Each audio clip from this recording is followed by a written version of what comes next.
The topic today, which has caused some confusion, is a calorie is not a calorie. And so I announced this in my March class. There was a guy in the back that said, kind of looked at me and he was like, well, what is it then?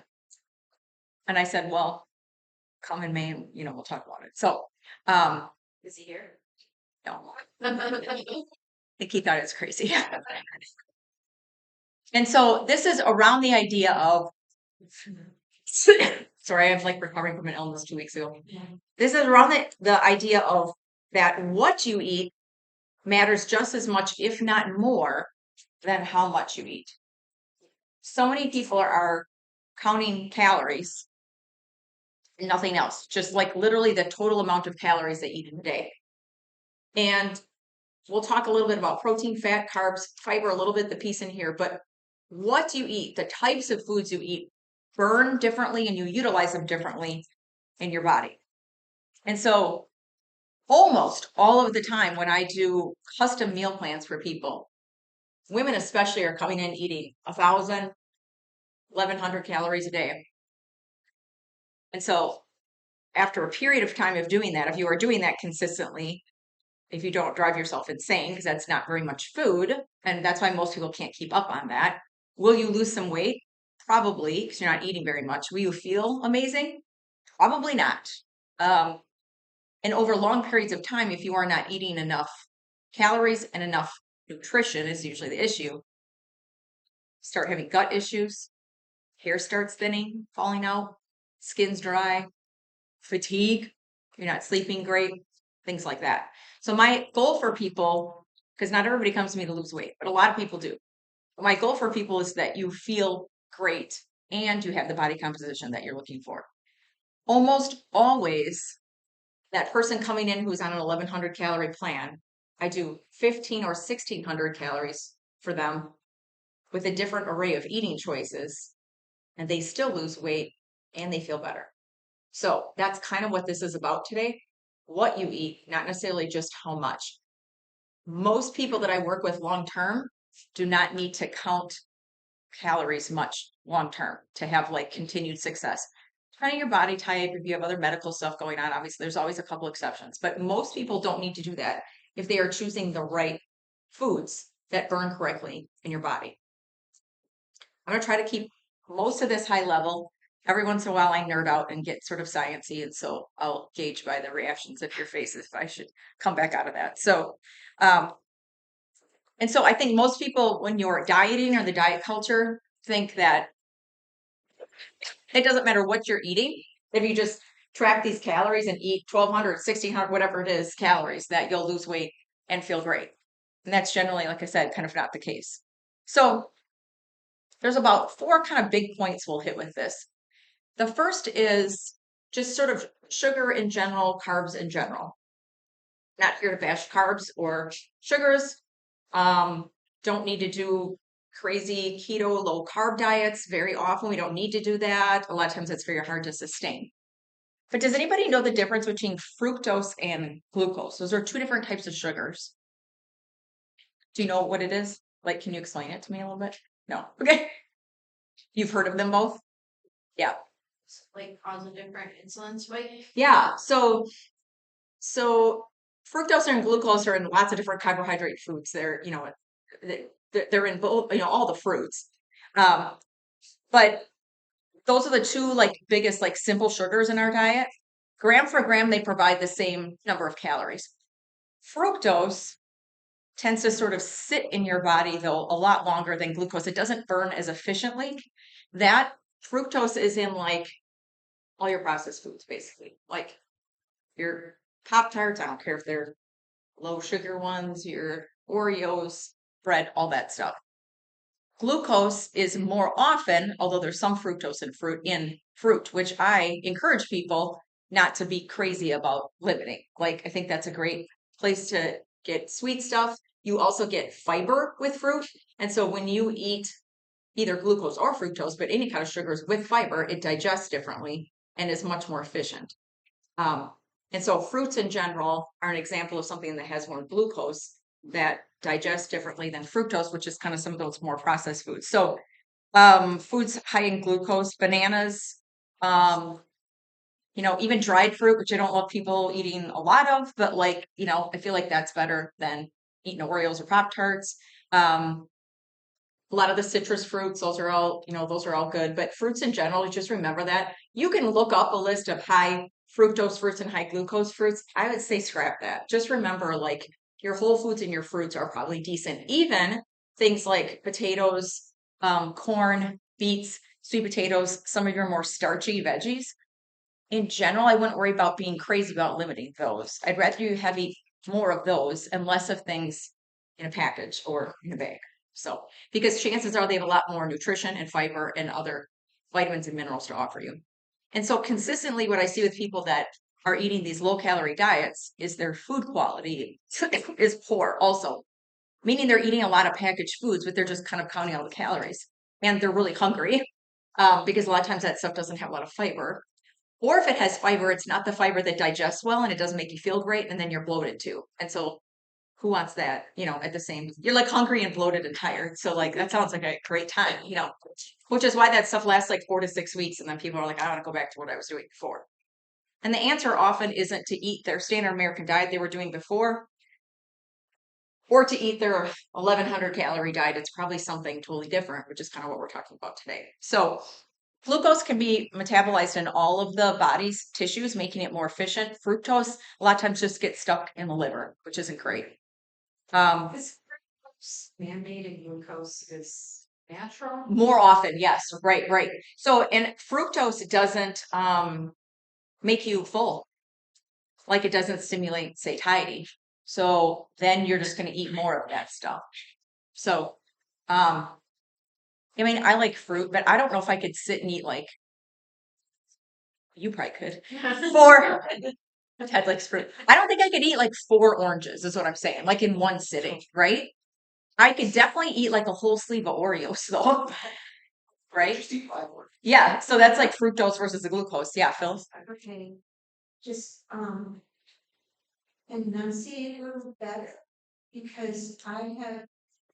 Do you want to And I'm still having trouble figuring out which one is better, the fructose. Glucose. or the Glucose? Yep, With the G. yep, yep, yep. Do you want to move up a little bit? You totally can. I don't have a mic either. Okay. So fructose is not going to make you as full, so you're going to have to eat more of it, and it's just going to kind of go right through you. Whereas glucose, more often in those fruits with the fibers and stuff, then you won't be able to eat as much of that because you're getting the fiber and it's going to make you more full. So then in the end, you don't end up eating as much as those type of foods, even though they're both gram for gram, the same amount of calories. You're just by nature not going to eat as much of the glucose foods. You're going to eat more of the fructose foods because they just go right through you. Does that make sense? So just think again, probably whole foods, fruits, starchy veggies over some of those like processed stuff, which is sort of like consistently the message that I send in almost every presentation because it's pretty consistent. Um, so consuming lots of fructose can cause insulin resistance, abdominal fat gain. And so that's the piece where if you put on some weight, especially with high fructose foods, it's going to be right here. And that's where most of us put it on and we have a hard time taking it off. Your triglycerides increase. This is where we see high A1C, high insulin resistance, high blood sugar stuff. I would guess very few people have a lot of those issues from just eating, a fair amount of fruit. I did work with a woman last year who was eating about 8 cups of fruit a day. That's kind of a lot.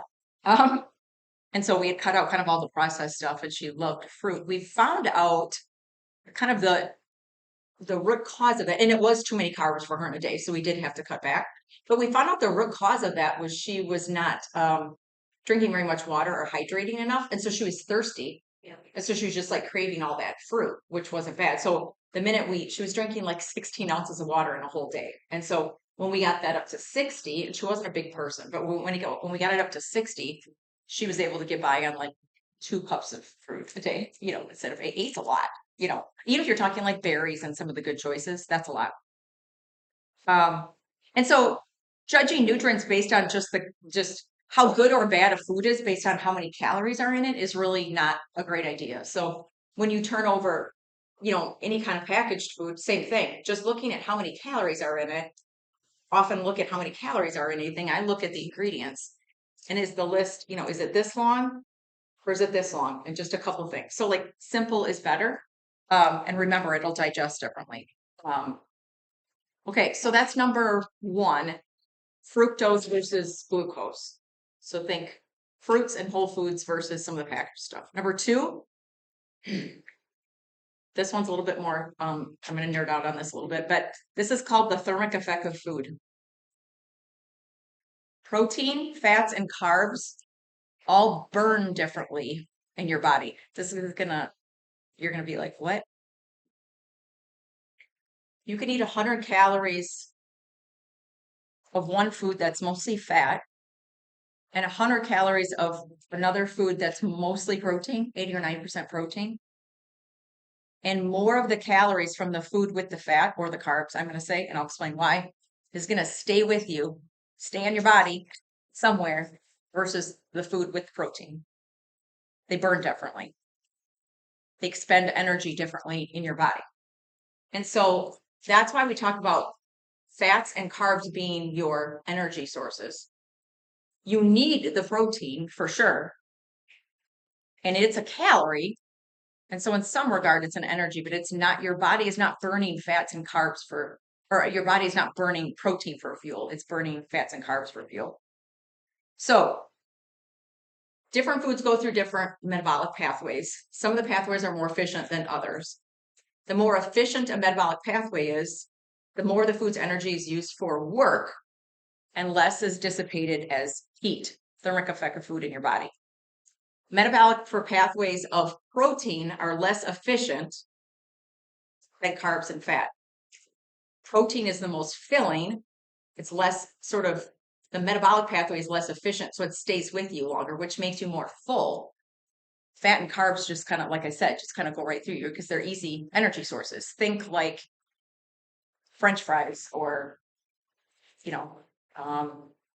chocolate chips or, honey even, like something like that. Yeah, even bananas, like things like that. They're just, they don't really have a lot of protein. Protein is 4 calories per gram, but a large amount of those calories are lost as heat when it's metabolized by the body. And so the thermic effect of food, and you could look at a long list of like thousands of foods, is a measure of how much different foods increased energy expenditure due to the energy required to digest, absorb, and metabolize the nutrients. You don't have to remember any of that, and this is all in my March blog, so you can read all this if you want. But the thermic effect of macronutrients, fat is 2 to 3%. So that's how efficient it is. Carbs, 6 to 8%. Protein, 30. That's why lots of different diets, it doesn't matter if it's keto or Atkins or Whole Foods or low carb. A lot of those diets, no matter what they're called, work because protein is sort of at the forefront of the diet. Protein really fills you up. And so protein requires more energy basically to digest. That's the point. It requires more energy. And so you fill up, a lot faster kind of eating it. And so again, this would mean 100 calories of protein versus 100 calories of, let's say, fat is going to sit with you completely differently. So your body has to work harder. Your battery has to work harder to be able to do the protein. And so I don't know, like I can eat 4 ounces of steak fairly easily, 6, 8's probably pushing it for me. But I could easily eat that much in applesauce, like way more, like the same amount of calories. Right. Not that applesauce is bad. There's no protein in there. And it just, again, it's easier to consume more of that. I mean, how many people in here have ever said like, oops, I ate too much chicken breast, like that doesn't happen. Even if you have a little barbecue sauce on it, or, I don't mean just like plain chicken breast, but like, you're not like, oops, I can't stop eating chicken and carrots, like nobody says that. Yeah. I feel like I just realized like an aha moment. Eat sweats. Yes, right. Yeah, right. You ate too much, and it's like your body can only handle so much. Yeah. Uh, I'm a late bloomer here. I just watched Forks Over Knives one nights ago. It's like saying, oh, you have to be vegan and get protein from vegetables and fruits. But you're saying no. You get almost every food has protein in it. The percentage of protein in vegetables and fruits is about 2%, as opposed to a steak would be 100. Right. And then the film was also saying that we eat too much fruit. Yeah, I disagree, but Oh, that'd be a whole nother thing. There is another blog that I have on my I mean you could eat 300 grams of protein, that'd be too much, but I mean we'd have to kind of look at numbers. But if you one of my blogs has, you think it's this year I'm doing it again. It's like the plant versus animal protein debate. And I'm not in one camp or another. I think you should get them from both. But we do miss iron, certain B vitamins, vitamin D, if we just eat all plant protein, we miss that. And so I don't like to kind of put everybody in a box and say only eat this or only eat that. I think like both is good.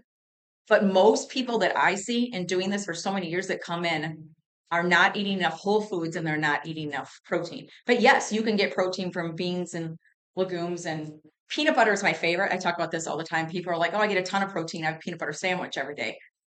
And again, we're talking about numbers here, but peanut butter has 7 grams of protein in a serving. And so I'm eating 35 or 40 grams in a meal, not 7. The other problem is plant-based foods have protein. They have way more calories per gram than like your chicken or your steak. So if I would be like, hey, Phyllis, you should get 100 grams of protein, but you can only eat plant-based foods, you'd eat like 3,000 calories. Like it'd be a ton because it's just harder to get.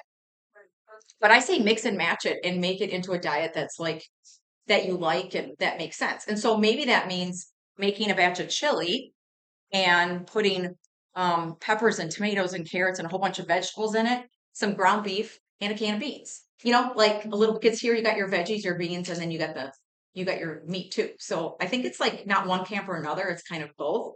If you're looking for the most efficient, it's animal based, but not everybody needs to walk around and eat just, chicken and beef all day either. Like that's not attractive. yeah, So that was my takeaway. yeah, Is like we need to eat more plant foods. plants are great. We should eat more plant. Well, and I would argue we need to eat more real plant foods because if you look at cereal boxes, some of them are advertised now as being plant-based.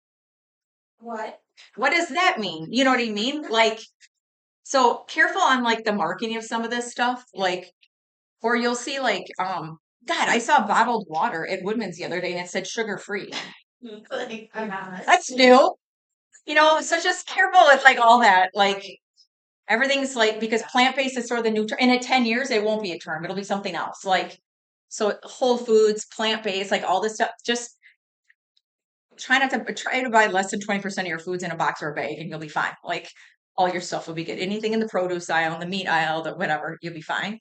But some of the stuff, like, I really should like start doing like reels or take a picture of some of it because just and I'm sure other people notice it as much as me, but it makes me laugh because I'm just like, okay, this is now plant-based, so people are going to buy Cheerios because now it's from plants.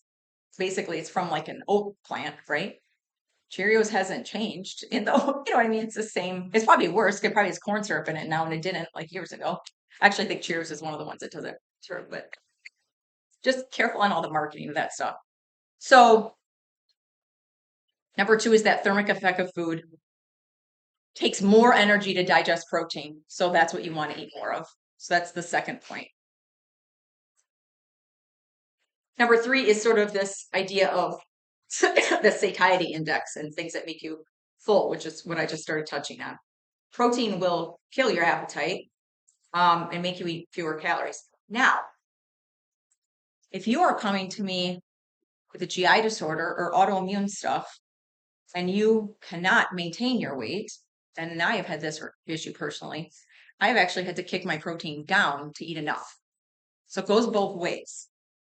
And we're not going to make the assumption that everybody in the room wants to lose weight.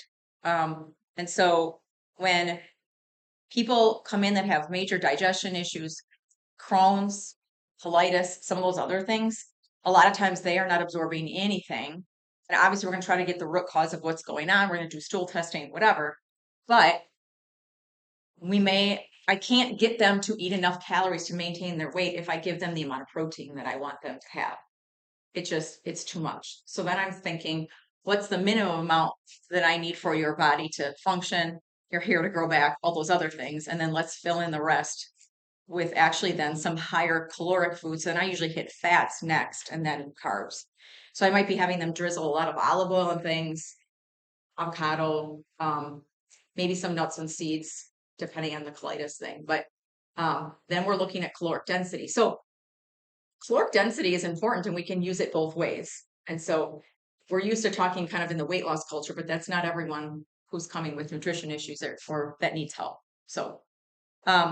So protein increases your metabolism directly because of the whole thermic effect of food and leads to significantly reduced appetite, making you automatically eat fewer calories. Protein is by far the most filling macronutrient. Carbs and fat, I think it depends on kind of what you're eating. I think if there's fiber in the carbs, that could be more filling. I think it depends, I think if there's fiber in either one of those, it could be more filling, like avocado. And everybody says avocado is filling, but I could eat a whole avocado like pretty easily and not really even think twice about it. So there's a 20-year longitudinal study that was just done for people who increase their protein intake to 30% of their total calories. And they automatically, within 30 days, started eating 441 less calories per day without changing anything else. So let's say you're eating 2,000 calories a day, which is a fair amount. That's kind of a lot. So 30% of those calories would be 600%. 600 of those calories would be from protein. You literally probably won't be able to get your 2,000 calories anymore because you'll be so full. So you'll start eating about 15 to 1,600 calories on that from only making one change, and that's increasing your. We talk about protein as a percentage of diet. I like to go off of it a little bit on ideal body weight. So when you come to me and I craft a specific diet plan for you, I'm going off of your ideal body weight and some of those goals. I don't generally go over 150 or 160 grams a day for women unless they're trying to put on weight because functionally that's just really hard to get. There wouldn't be an issue with you getting more, but it is hard to get because again, it's so filling. Or we can get what I would call like appetite fatigue and palate fatigue because you feel like you're just eating so much chicken or so much like we all want kind of a varied diet. Most women that I'm working with, I have them getting around 140, 150 grams of protein. So if you ever just for the heck of it, just track your protein in a day. Don't change anything. Just eat what you're eating and see what happens. If you're a smaller woman, we can get away with a lot less, maybe 120. I don't think I have any female that I'm working with under 120 or 130 grams though. And then men, I have anywhere between, it depends, 160, 170 up to like at least 200, maybe even a little over. I would say for the same reason, men could easily eat over 200 depending on how much you weigh. Let's say if you weigh two something. But it's just harder to get.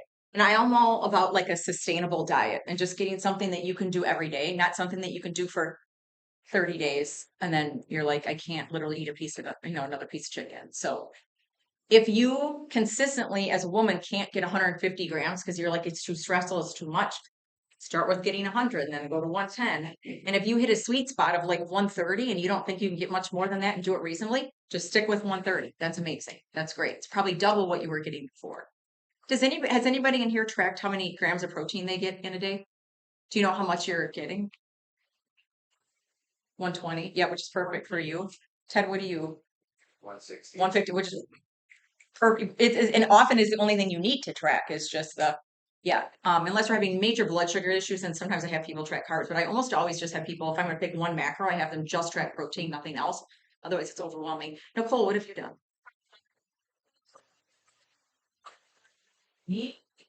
Like Anything. Yep, anything. Absolutely. Anything. Total protein. Yep. And actually, yogurt, unless you have GI issues with the dairy, is not bad because that's the complete protein also. And I guess the other thing I like to say is I like to get your total protein, about 70 to 80% of that. I liked it to be from Whole Foods, but there's no reason you can't grab an Ancient Nutrition protein shake, or there's a ton of them I don't like, but a decent grass fed, maybe a whey. I prefer beef, like a protein shake or something like that, and get that, or a yogurt or whatever. I shoot for 140. I probably hit 130 in a day. I like to shoot just like 10 grams higher than probably what I need, because a lot of times it's hard to meet. Um, but I wouldn't get that if I didn't drink a small 20-gram protein shake every day. I just do it. I found one I like and I just do it, because that's 20 for me right there, and I don't have to think about it. It's easy. I don't have to cook it. You don't have to do that though. Not every, you don't, it's not required that you have a protein shake every day if you can get by it food. I get too full if I try to get it from like more chicken. I can't, and I get palate fatigue from it, so I have to throw the protein shake in there. So you want it to be varied, but yeah, like the yogurt, or like, again, if you tolerate dairy, okay. I like a lactose-free cottage cheese, good culture. That's a good one too, because there's a lot of protein in there, and it digests pretty well. So I would choose those two dairy products, like a Siggy's skyr yogurt or a Greek yogurt, not the Oreo kind. Um, I would choose those over like maybe cheese in general. Cheese is actually more fat than protein. It's so yummy. And so it doesn't mean you can't have a little bit of cheese, but if you're having GI issues, I usually have people pull dairy completely, which then really makes it hard to get the protein, because a lot of times people are used to doing yogurt and cottage cheese and things like that. So How many grams of use? No, yogurt. I don't remember. Depends on the protein. Yeah. Depends on the proteins. So like you like a cheese. It's like what for you. But just like the conversion, I don't remember that off the top of my head. Um, you can look that up though, because like if you have a gram, I have a gram scale at home, but it'll go grams or ounces. So I tend to think in ounces much more than grams. You can go either way. It doesn't matter. It doesn't matter. You can just kind of, but when I think of like a slab of steak, I don't think of like I'm eating 700 grams of steak. I think of like 4 ounce, 6 ounce, 8 ounce, but it doesn't matter. Just pick one and stick with it though. Okay, going back and forth will drive your math head, nuts. Yeah. Um, so satiety index, again, some things are just going to make you more full.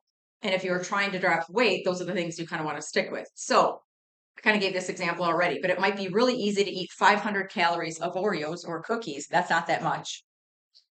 Well, you probably have to force feed yourself to eat 500 calories of eggs and broccoli. 500 calories of eggs and broccoli is a lot of food. It's a whole plate or okay, let's just even pop the eggs out. Do you know how much 500 calories of broccoli is? You'd have that would be too much fiber. Don't do that. But that's kind of the point. And that's why throwing vegetables in your meals are good too, for that extra fiber. 500 calories of the Oreos I was just talking about. I think Oreos are 80 calories a piece. It's only 6 Oreos. It's not very much. So a key example of how food choices, what food choices you make, choices you make a huge impact in the total calories you end up consuming.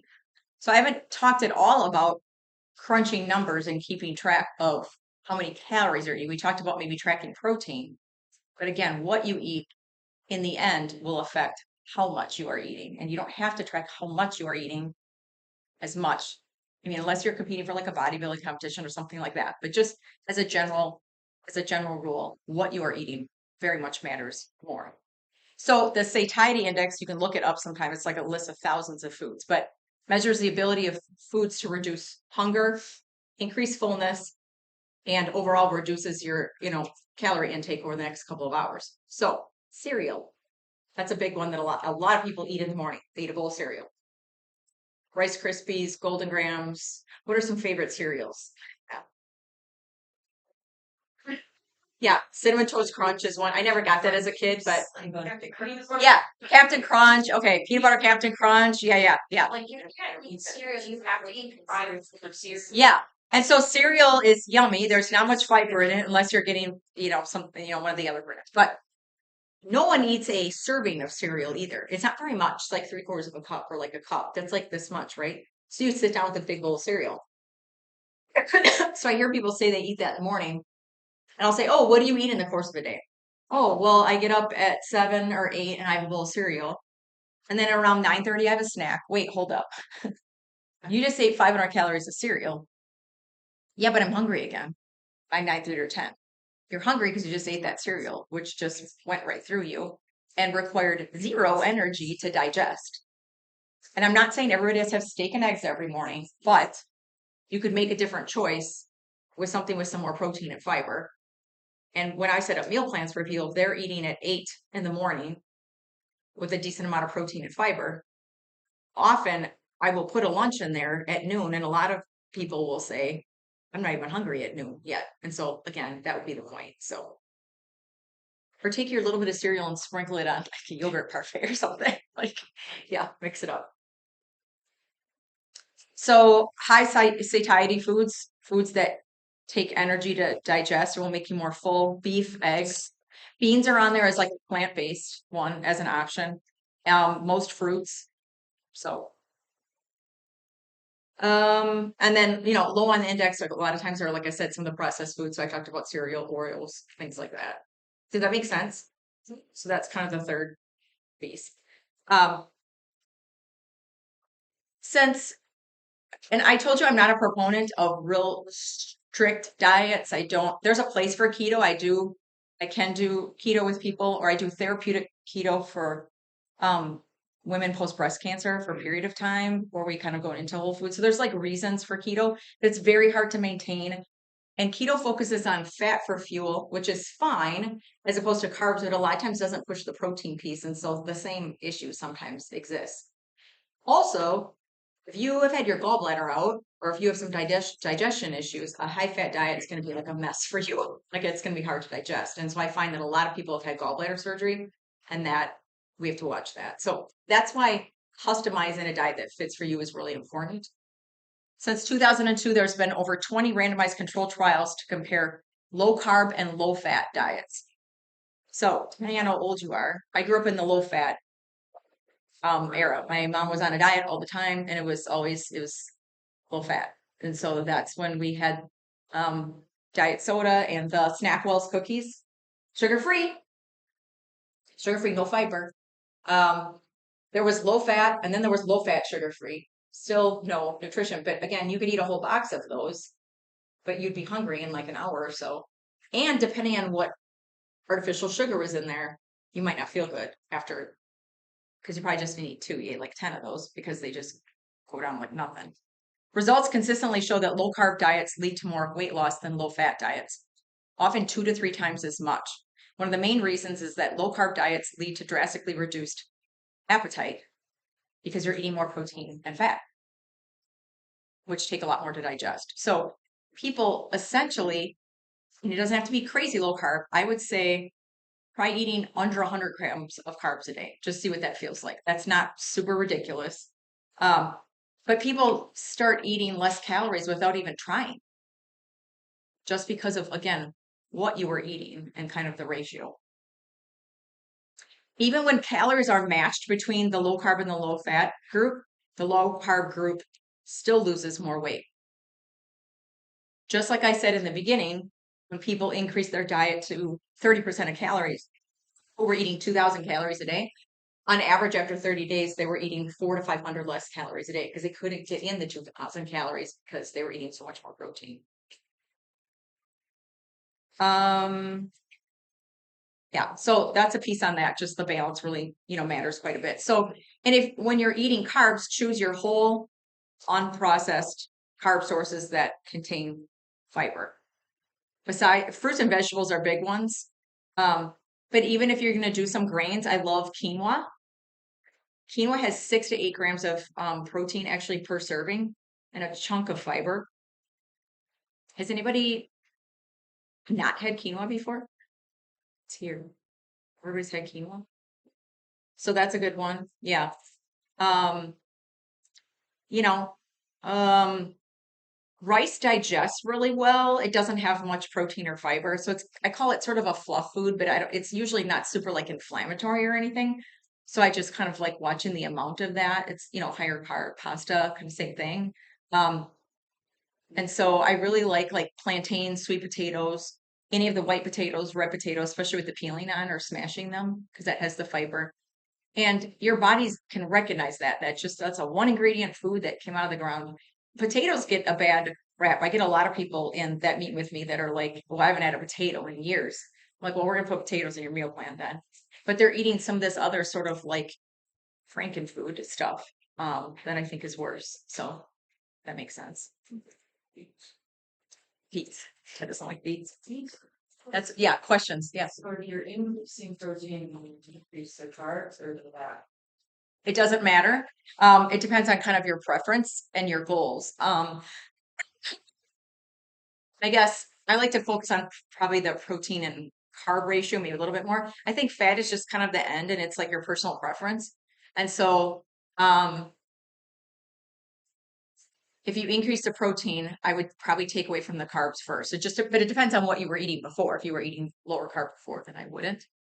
What I like to do is basically figure out somebody's protein intake. I take a stab at their total calories. Let's say it's 1600. And then I figure out their protein based on their body weight. And then the rest, I kind of split just like 50-50 between fats and carbs. But it depends on your personal preference. I more easily can get away with a little bit lower carb and higher fat. I also notice my hormones and some of my other body feels better with just a little bit more fat and a little bit less carbs. That's me personally. Some people prefer to eat really like the carbs and they prefer to eat more carbs and less fat. So I'm eating 130 to 140 carbs a day, maybe, which is very like moderate. On average, a lot of people are eating 300 plus carbs a day, and that's what we don't, need. But you can find a sweet spot. Most people can find a sweet spot unless you have super high insulin, you're already type 2 diabetic. Most people can find a sweet spot of carbs between 100 and 150 and do really well and not feel like they're like missing anything or, 130, 140 carbs a day is still me eating like creamer in my coffee and a little bit of chocolate and, like stuff like that. It's just, I'm not eating like 5 servings of pasta or whatever.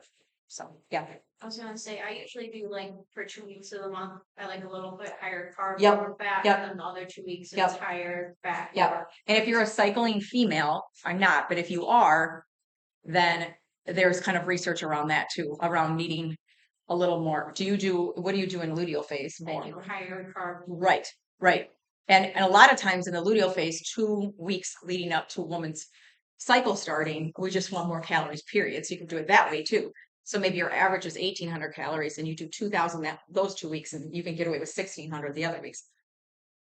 But again, that's like probably more information that you need to if we're just kind of keeping it basic. But you can cut either back, but take your ideal body weight to 150 and use that as your protein amount. And then randomly shoot around 100 carbs maybe and see where that fits you. And then the rest just do fat. So, but it depends on your personal preference. When I tried to do less fat, I got palate fatigue because I don't like chicken breasts. I tend to like meats that have a little more like natural fat in them. I like a pork chop. I like dark meat chicken, steak, things like that. I tried like a 96 lean ground beef. It's dry. So I'm not going to eat it. Like I just couldn't eat it then. So I'm not going to give myself food that I don't like. And so or I like a little, more olive oil in my salad dressings or crumbled bacon on a salad or things like that. And so I do better with a little more fat. The other thing is perimenopausal and postmenopausal women need a little more fat than carbs in general also to feed your hormones. And so I work with a lot of menopausal, perimenopausal women. I'm doing hormone testing. And so that's important. That's important too.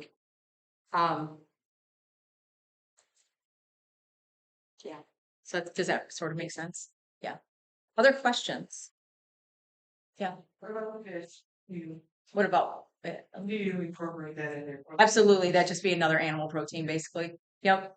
You could do some of the whitefish. That's a little bit more lean. It doesn't have as much of the good omega-3 fats though. So then you could do tuna steak, salmon, things like that. I don't think you have to get fancy. Fish is expensive. I do put fish in meal plans for people unless they don't like it. But I just moderate it with a lot of the other kind of protein sources. So when I do meal plans for people, I try not to do anything that's too repetitive. So you're not, so let's say you batch cook and you have like a chicken salad every day for your work week or something. I'm not going to give you chicken for dinner probably a lot that week because you're going to be like, well, too much chicken, you know. And some people can eat chicken like all day long and be fine. Like I can't. When I go out to eat, I hardly ever get chicken. It's just like boring to me. So I usually get beef or like some kind of pork or something that I'm not going to make at home. Or I get fish because I'm not making quite as much fish at home. But yeah, whitefish, salmon, tuna steak, even just like tuna in a can and like a wrap or tuna salad. Like canned tuna is fine too. So yeah. If somebody wanted to figure out what their macros were, where would be a good place for them I to think that's one start? of my other presentations, but um I have it on my app, which I have here, but I'll give you just a general range. Well, it depends on what your goal is though. Right, but if just somebody didn't know how to figure out what the macros, it's a good resource. So, you can go on my app. I have most women who are looking at maintenance or gentle weight loss between 14 and 1600 calories. So that's a good ballpark. Um, Men, it's interesting, depending on how active you are, but we a lot of times assume that men eat, double what women do. Men are able to eat quite a bit more than women, quite a bit more because you have more muscle in your body. As you age, that muscle decreases. And so that's not as much the case. But you'd be surprised when I work with men. I think we assume, again, unless you're very active or physically fit, um, we assume that men should eat like double. So I have women at home for the main, they're making all the meals and they're making one serving for them and then like double for men. But I would say it's not necessarily the case. So most of the men that I'm working with, I have between probably 18 and 2200. It's like not as much as you think.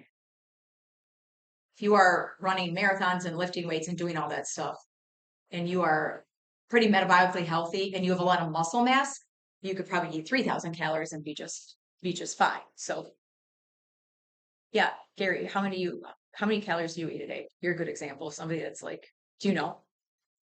Yeah. So you're who I was thinking of, like, and probably you, Ted, too, really. Like you could, because you guys have a lot of muscle mass and you're physically fit, 3200 calories is not a ridiculous amount for you.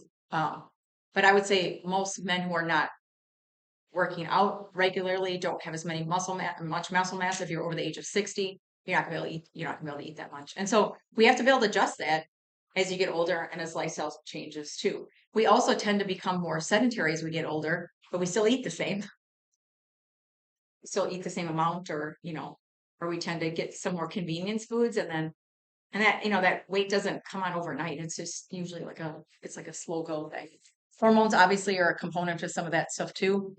That's why I tend to work with a lot of women in their 40s and 50s because they're like, I used to do what I always did. And now all of a sudden, everything feels different, not in a good way. And I've packed on 20 or 30 pounds and I don't feel like I've done anything different. But you got to do something different for your body. What you did for your body in your 20s or 30s is different than probably what you need to do now. So you have to be able to kind of change things. So protein, and I don't mean the protein in a fiber one bar or a protein bar. Not that you can get a little bit of that, but whole food proteins, fiber, moderate your kind of, carbs secondarily, eat whole foods, and just think literally of like what you are eating matters just as much as how much. And you naturally won't eat too much if you change kind of what you're eating a little bit more. So a calorie is not just a calorie. It is not just calories in, calories out.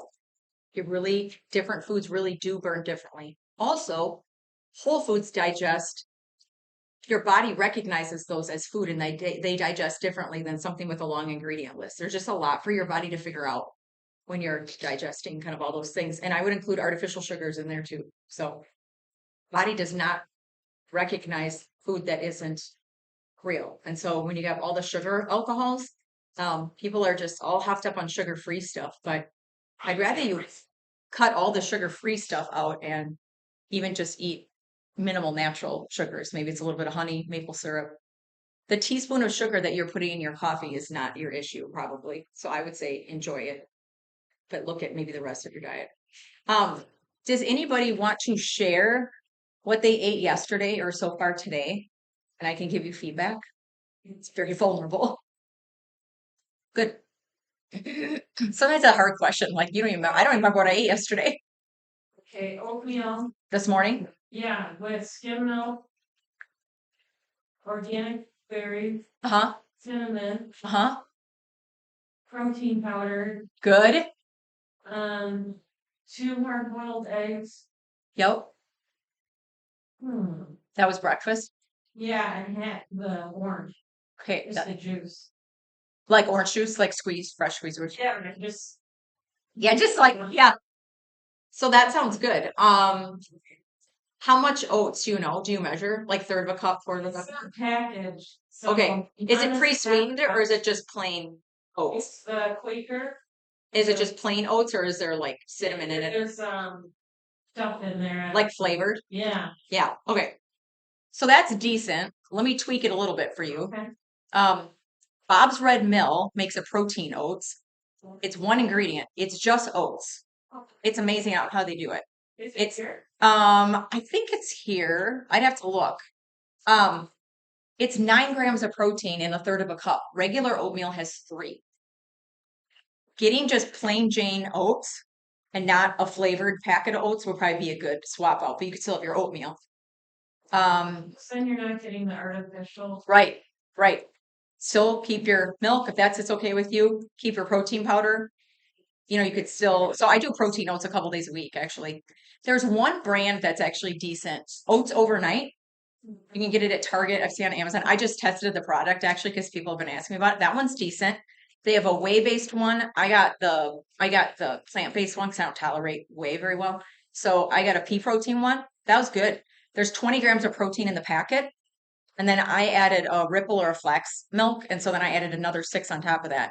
So it was like, I didn't have to think. I threw this milk in the microwave and ate it yesterday. That's what I have. It's 26 grams right there without, I didn't have to think. It was like automated. And then you said blueberries. Yeah, organic blueberry. I think that's good. And then I do there's the yogurt, white oat. Yep. Like 20. Yep. That one has whey protein in it. Yeah. Yep. The dairy stuff doesn't bother your stomach. No. Okay. Okay. That's good then. So that was what you have for breakfast and eggs? 2 hard-boiled eggs. Hard-boiled eggs and the yogurt too, or just sometimes you do the Only yogurt? half of thing yogurt. Yeah.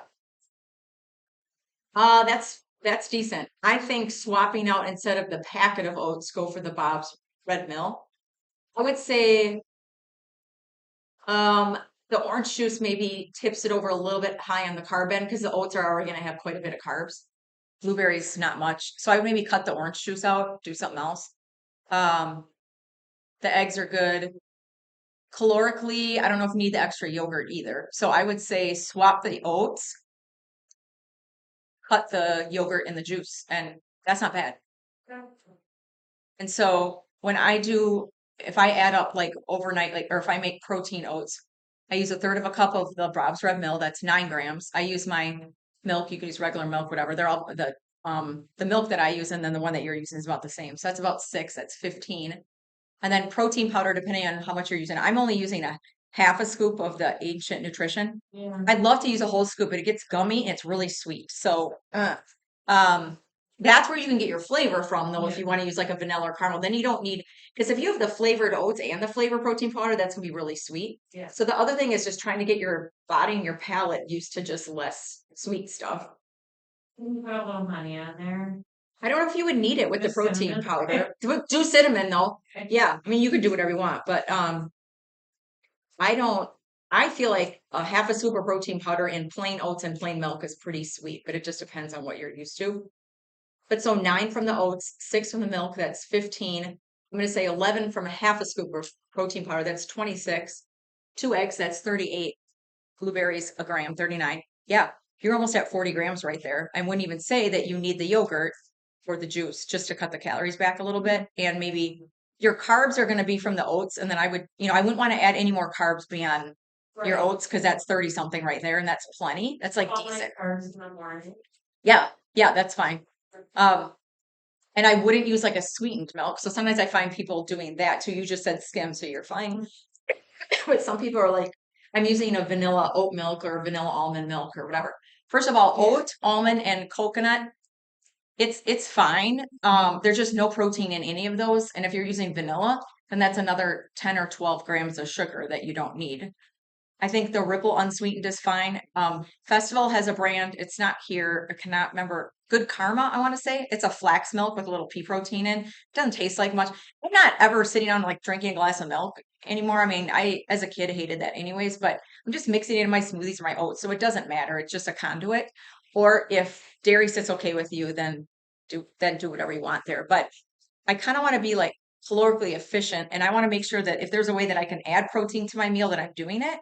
And so I feel like it's just sort of like wasting it, or it's fluffy if I'm just adding coconut almond or milk, because that's like 6 grams of protein I could get that I'm not. And the taste is no different. It doesn't matter. You probably didn't have lunch yet then? No. What'd you have for lunch yesterday? Do you remember? I had ground turkey, Yep. pepper, Mhm. milk. Mm-hmm. I had organic carrots and with some peas. Yeah. So that's a great lunch. Yeah. Sometimes I find that when people are keeping food journals, their breakfast, lunch, and dinner are decent. And then it's the stuff in between. So that's a lot of times, sometimes the issue.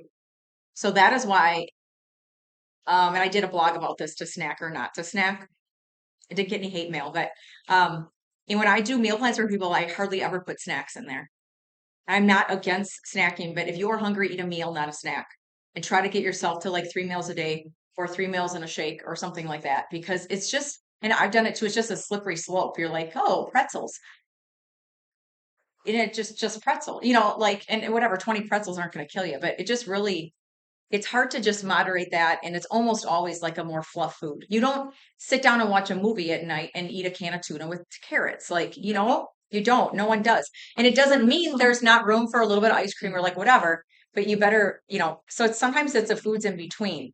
So I think it's being sometimes, I don't like to be super rigid with people, but I think that is one of the things that's important to be rigid with, and just be like, I have 3 meal times.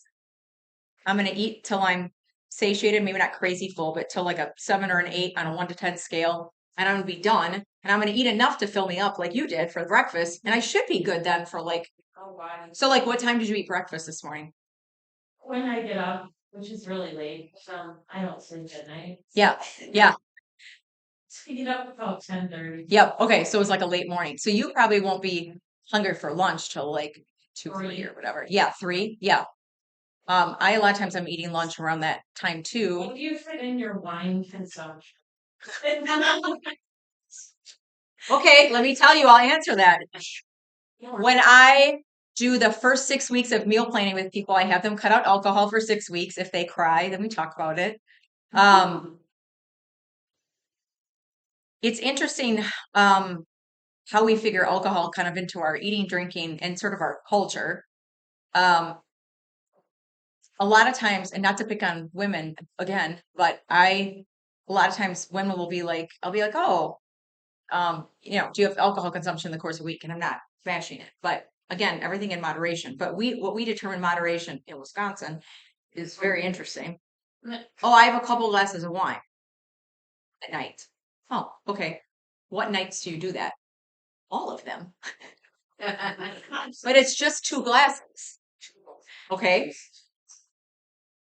Do you guys know how much a serving of wine is? How many ounces? 2 or 5. 5. Do you know how big a regular wine glass is? 12. Okay. 12 ounces is like this, which doesn't seem like that much, right? A serving of wine is 5 ounces. 2 glasses of wine on a night is 24 ounces. That's 5 servings of alcohol, right? And so if you do that on Fridays, and that's the only night that you do that, it's not that big of a deal. If you are having 2 glasses of wine with dinner every night, That's 35 glasses of wine. That's 35 servings of alcohol in a week.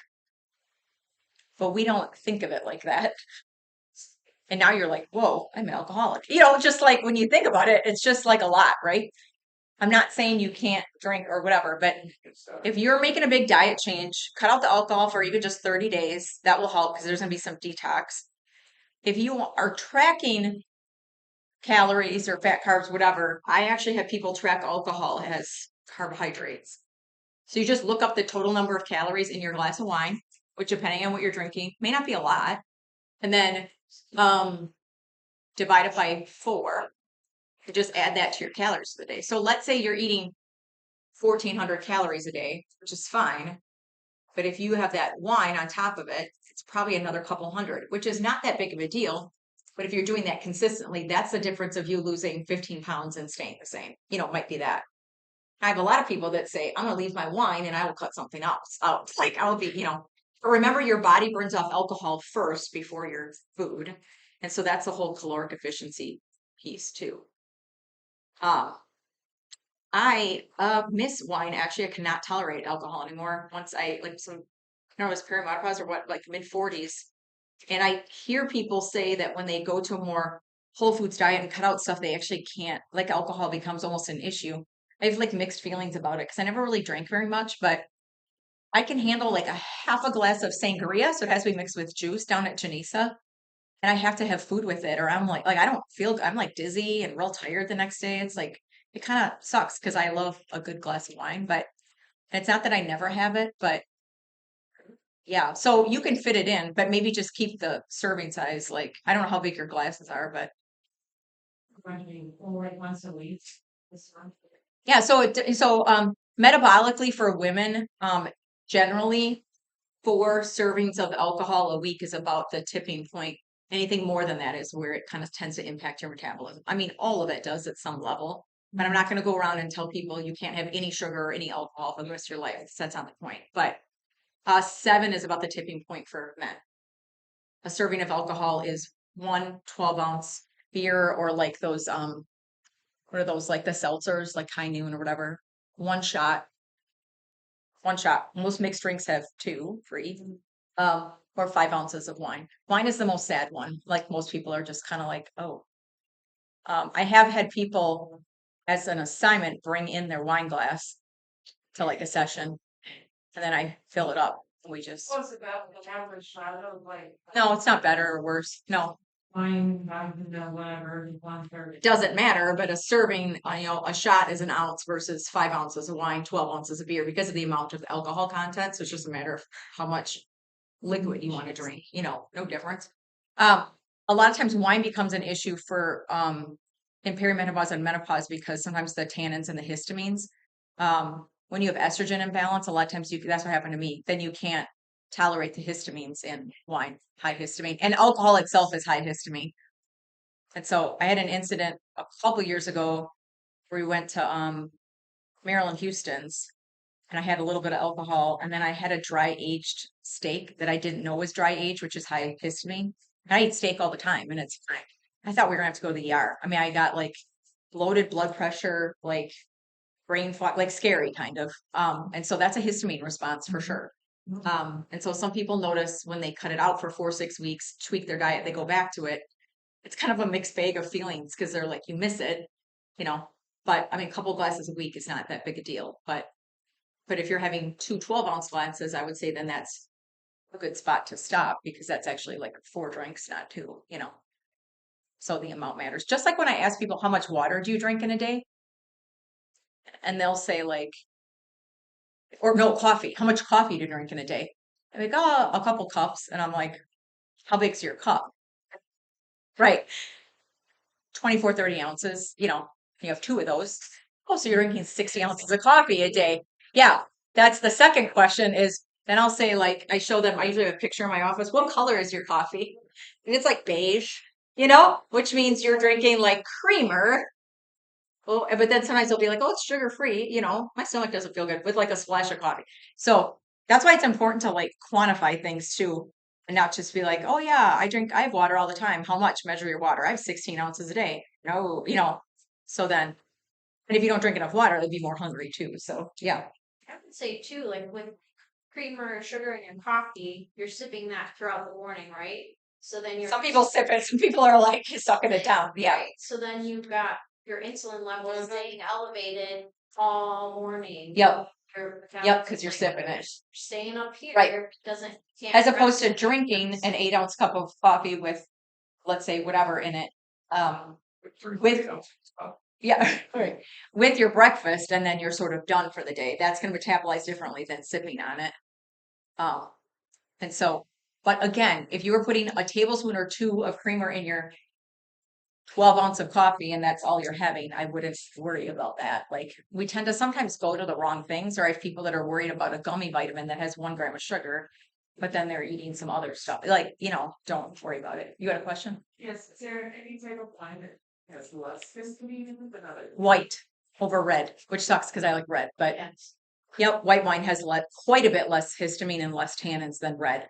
It's not better or worse for you, but from a histamine perspective, it's usually less reactive for people. I don't like it as much, but I like a Cabernet, but So this means like a allergic reaction, like you feel like you're asphyxiated. kind of, I mean, no, maybe not quite like that, but I had like, yeah, not asphyxiation. I didn't have that, but I got blotchy and my blood pressure went up, and my blood pressure is very low. So I noticed it like immediately. It's usually bloating, fatigue, nausea, almost like you had like instant flu. Like it's weird, but that can happen with other things that you're sensitive to. For example, I have a egg white sensitivity.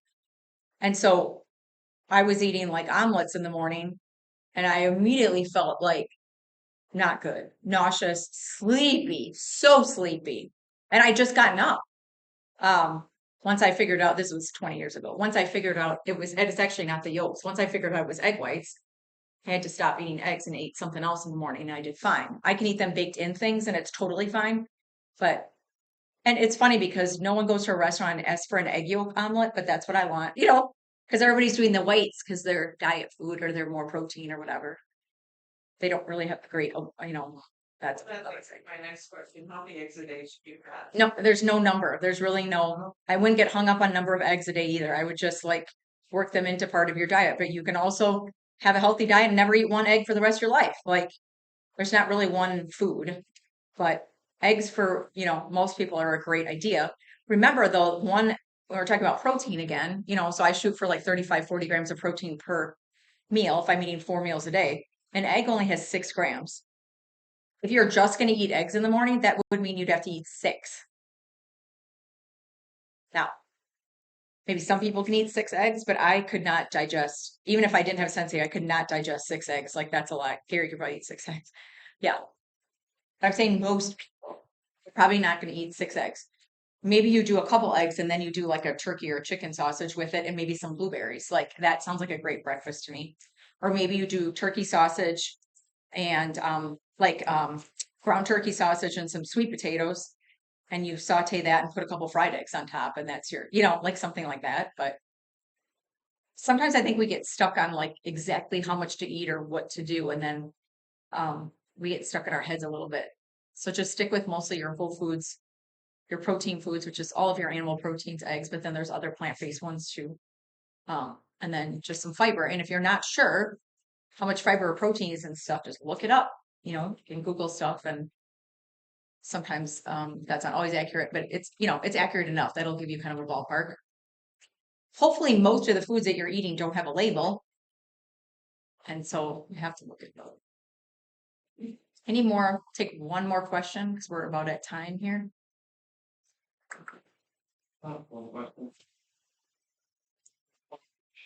One thing we do, a lot of that is extracting fiber out of the juice. Well, suppose we found that in that fiber take out. Yeah. Juicing. I have kind of mixed feelings on juicing. I think, again, I don't know what the rest of your diet looks like. I think if the rest of your diet is composed of some decent animal proteins and fruits and veggies and whole foods, I think a cup of fresh squeezed juice in the morning would be fine. Essentially, juice is just carbs, though. And so if you were just doing juice in the morning with nothing else, I would argue that will spike your insulin potentially. with something else. Yeah. But a lot of people are like doing a juice cleanse or a detox. I just, again, depends on your body type. If you if you have never had your fasting insulin done, all of you, that's a good idea to do. You fast for 12 hours. It's not an A1C, it's not a glucose, it's fasted insulin. You want that for sure under 10, ideally under 6. If you are not under 10 or under 6, that means you are probably carbohydrate sensitive and you don't want to have just a cup of juice or an apple on its own because it'll spike your insulin. I guess I think as part of a healthy diet, I think it's fine. And I think it's way better than buying sort of a packaged juice, like ready to go. I just sold I have a Breville, had a Breville juicer, the same that Basics has here. I had it for 15 years. I just sold it actually on Marketplace because I was using it when my kids were little because they loved it and using beet juice. But we just didn't anymore, so I didn't use it. But I would do that kind of on the regular. It's also a good way to use up like fruits and vegetables that are starting to go.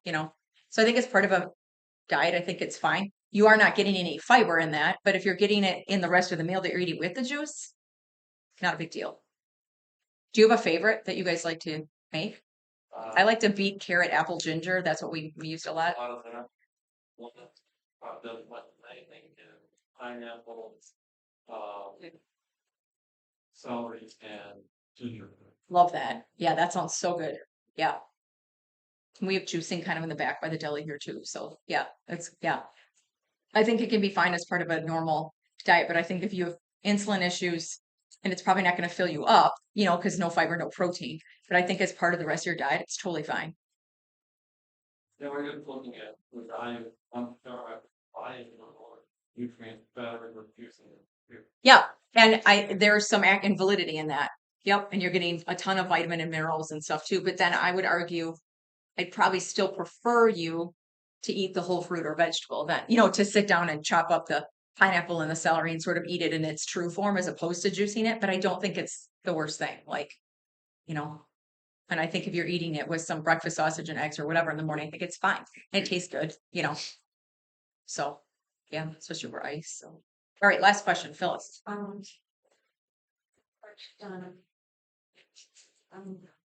Few paragraphs and it's sensitive. If you have a high fasting insulin, you will do better with a low carb diet. If you have not had your fasting insulin checked, you should. Has anybody had I know you have. I have had too. Has anybody had your fasting insulin checked? Do you know what it is? Yeah, for that. Yeah, I know I got yours.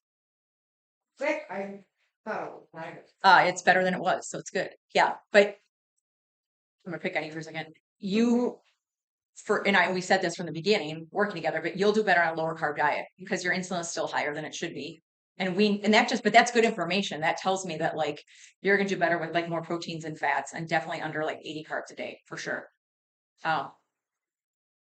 Everybody's a little bit different. When my carbs get too low, I don't feel great actually. And so I do not do well on a low carb, not low carb diet, but so I do better between 100 120 to 150 even actually. So it depends on your body type and all that stuff. So if you haven't had a fasting insulin done, do that. And if it's not in the single digits, it's 10 or more, then you would benefit from, you're probably carb sensitive because you have high insulin. And so then eating less carbs a day.